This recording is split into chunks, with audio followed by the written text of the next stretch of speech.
Alright guys, I am back with another weekly manga review video for Naruto, Bleach, and One Piece. And some strange stuff happened in this week's chapters, starting with Naruto 606 Dream World. This, I believe, is the last chapter in the Obito flashback story. I don't really see why Kishimoto would continue this after this point, but we see Obito, and after what happened with Ren, he goes and he just tells Madara he wants that world. He wants the world full of peace where Ren can be alive again. And Madara realizes that Obito is sincere and that this is the guy he can train who can help him accomplish his goals. So he takes him into his genjutsu and shows him what he can create, what he can do with this, explains the plan, and he goes on to teach Obito these jutsus. Just ways to make him stronger, ways to help him accomplish this goal. And then we see Obito with Zetsu. And they go to see a young Pain who has the Rinnegan. And Zetsu says that those are Madara's eyes. He implanted those into Pain when he was just a child. And that they can use Pain because he does have the Uzumaki blood.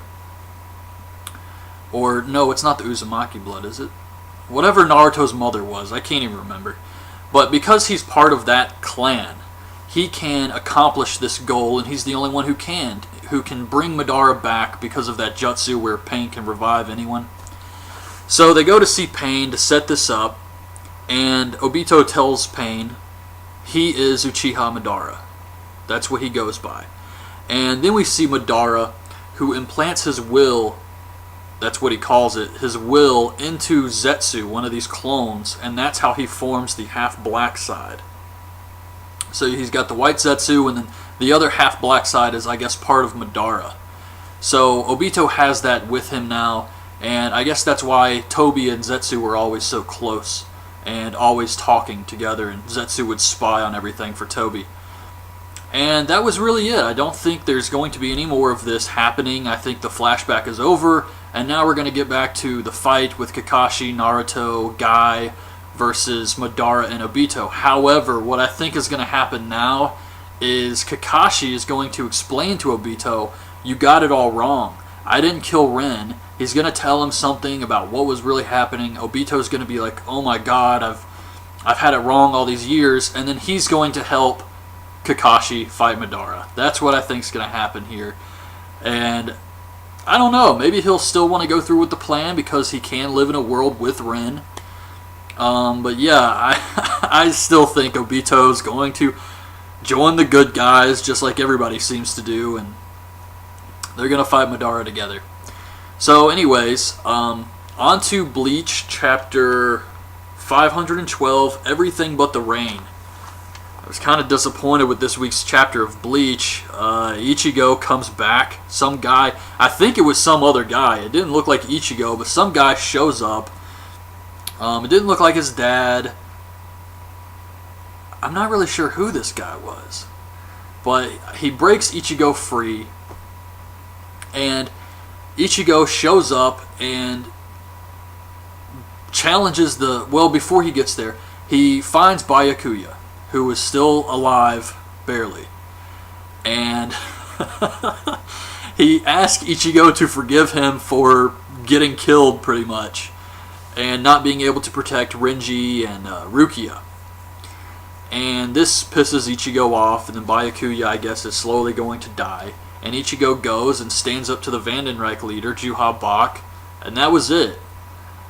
I think it's just way too soon for Ichigo to show up here. Whoever appeared in front of Chad, Orihime, Urahara, I guess that's who set Ichigo free. And we'll probably learn more about that coming up, but yeah, this chapter just didn't really deliver for me personally. I don't care to see Ichigo get involved in this fight because, my god, he's so overpowered. It just makes everything so boring. And he was able to defeat Aizen. And now you've added more powers to him? And I don't really like it in mangas when you have an upgrade and you never use that upgrade again once you get a new one. I just don't care for that at all. Like how in Naruto he'll learn a new technique and then he'll learn another technique and he'll never use that previous one. I guess he kind of uses Sage Mode a little bit, but I feel like Naruto doesn't really use Sage Mode as much as he should. He just jumps right into that Nine Tails power now. And in Bleach, it feels like Ichigo had that big power where he turned into that demon thing, and he never used it again. And then he had that power where he's like wrapped in the black shroud, and he just killed Aizen with one blow. That was pretty lame too. And now he's got this whole, whatever those things were, I can't remember what they called it. Whatever that technique was where Genjao would pull out a sword from his necklace, and he's got that now, plus his Soul Reaper powers, and it's just, oh my god, who could stand up to Ichigo? And even though they built up the Quincy's with Juha killing Yamamoto, it's still no match against Ichigo, who took down Aizen, who Yamamoto couldn't stop either. So yeah, I don't really care for that. And as far as the characters being dead, Dio Sky left a comment on last week's video saying he thinks that Unohana, who's supposed to have this really powerful Bankai, could bring all of these dead characters back to life. And that is a great idea.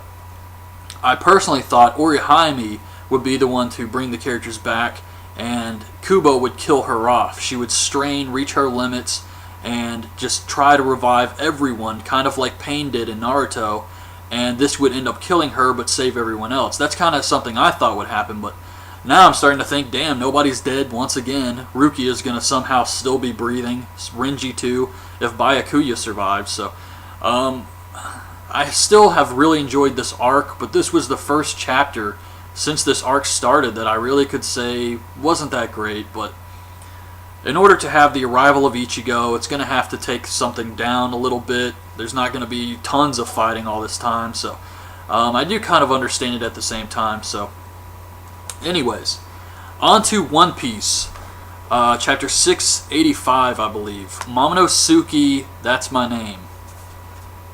And I like this chapter. It was different. There was no cover story this week because they had a color page.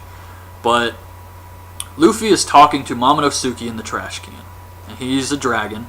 And he tells his story about how he was kidnapped and brought to the island. It never shows, Oda never shows us what Momonosuke looks like as a child. He's just a shadow, basically. He's constantly just colored black the whole time, so we can't see what he looks like. But he's talking to Luffy about how he was brought to this island, and he refused help from the other children. They would offer him food and say, hey, we got you some food, and he would refuse to eat it because he is a samurai warrior from the Wano country, and he just found his own food by exploring the lab, and he found a devil fruit, and he ended up eating this. And we see some of those guards who wear the funny suits, and they find out that it's missing, and they're like, someone ate the Dr. Vegapunk man-made devil fruit, and they said that it wasn't actually finished, it doesn't work properly. And we just see Momonosuke turn into a dragon and escape. So he's telling Luffy all of this, and Luffy says, well, you can change back. And he says, how do you do that? And I'm thinking maybe because this is a Vegapunk devil fruit and it was kind of a prototype and it's not completed, that maybe Momonosuke can't turn back. He's stuck in this dragon form. Which is going to come into play later when he comes across his dad, who hates dragons. Because I don't think there's any way he would know Momonosuke is a dragon. But Luffy is talking to him, and he freaks out, and Luffy grabs onto him, and he's flying out of the trash. So that's how Luffy is going to escape this dumpster situation. I feel like I'm leaving something out here. Oh, he also tells Luffy that he was listening to Caesar while he was on the run, and Caesar plans to kill these kids because they're experiments and he expects failures. So he says in 5 years they're all going to die anyway. I'm sure Chopper's going to save them all, but that just goes to show you just how evil Caesar is, which also pisses Luffy off, and Luffy really just wants to kick Caesar's ass now. Then we cut to some of the other Straw Hats. Sanji's still running from the gas with G5. He's kicking their asses to make them go faster. And let's see, Chopper, Zoro, Robin, They're still trying to protect these kids, and Robin's trying to protect the kids from eating the candy, and Monet is fighting them. She's carrying these swords in her feet, and she cuts Robin, and then Zoro says, "I'll handle Monet," and then he blocks her sword with his sword, and that was pretty cool. We see Virgo still fighting Smoker in the room with Law. Still no clue what the SAD production room is, and that was it, really. I'm trying to think if there was a big cliffhanger of an ending here, because I do feel like I'm kind of missing something, but yeah, I think that was pretty much it. They're all trying to escape.